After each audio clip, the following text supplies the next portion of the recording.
અને સુરેન્દ્રનગરમાં દાખલ કર્યો તો 4 હોસ્પિટલ બદલાયો તો મારો દીકરો આ દેવુબેન બેઠા મારી બેન અહીંયા કંકુબેન ને બે મારી ખબર કાઢવા આવ્યા હતા તેથી આ બે બહેનો રોતી હતી. કહેવાનો મારો અર્થ મારું બૈરું અમદાવાદ હોસ્પિટલમાં દાખલ હતું એ સિવાય મારો દીકરો ઘોડા ઉપરથી પડી ગયો તો કોઈ ડોક્ટર હાથમાં નહોતો પકડતો. રાજકોટ અમે લઈ ગયા હતા. એ સિવાયના મારા શાળાની દીકરી બાપુ શું વાત કરું ભલામણા તમને, મને એમ થાય કે આમાં ઉતરતું જ નથી કાંઈ.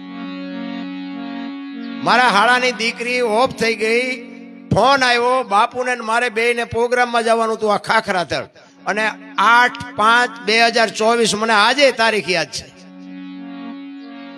અને બાપુને મેં હા પાડી હતી, મેં બાપુ જઈશ. અને હું એક જગ્યાએ લગ્નની કંકોત્રી હતી, હું મારા દીકરાને વાત કરતો હતો બેટા કંકોત્રી છે તું જ આવજે. અને મેં બાપુનો ફોન હતો ને એટલે મેં હું બાપુ અરે ભજનમાં જાઉં છું. મેં આમ મોબાઈલ ચાર્જિંગમાંથી કાઢ્યો ને તો મોબાઈલ તરત મારા શાળાનો ફોન આવ્યો. એટલે મને કે શું કરો છો? મેં ઘરે છું. તો મને કે મારી બેબી એક્સપાયર થઈ ગઈ, લગ્ન કરી લે. એટલે મને આરો ધ્રાસકો પડ્યો. મેં કીધું ભગવાન કેવી કસોટી કરે છે. હવે બાપુ અરે જાવું કે અહીંયા જાવું? મારે લેવાનું તો અહીંયા કાંઈ નહોતું, પણ કદાચ કોકને એવું થાય કે હારું પૈસાના મમતમાં ગયો હશે. આ તો જગત છે. એટલે મારા દીકરો મને કે શું છે? મેં કીધું તારા મામાની દીકરી ઓફ થઈ ગઈ. એટલે મેં કીધું હવે શું કરવું? પછી મને વિચાર આવ્યો. મેં કીધું હવે જે બનવાનું છે બની ગયું છે, પણ મેં કીધું હું અહીંથી નીકળી જાઉં. તારી બાને મેં કીધું વાત ન કરતો, 1-2 કલાક પછી વાત કરજે એમ કહીને હું નીકળી ગયો. અહીંયા આવ્યો, મેં વાતે નથી કરી બાપુને.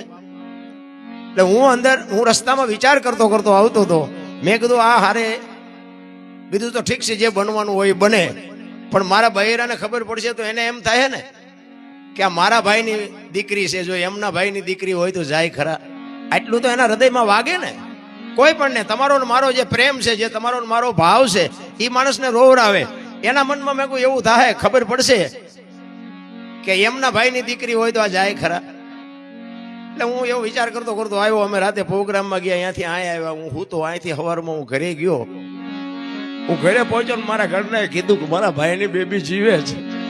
આ મારા પોતાના અનુભવની વાત કરું છું. સત્ય સમજે હકાય એવી વાત નથી, પણ આ ઝેર પીવાની તૈયારી હોય ને એ મેળવી શકે.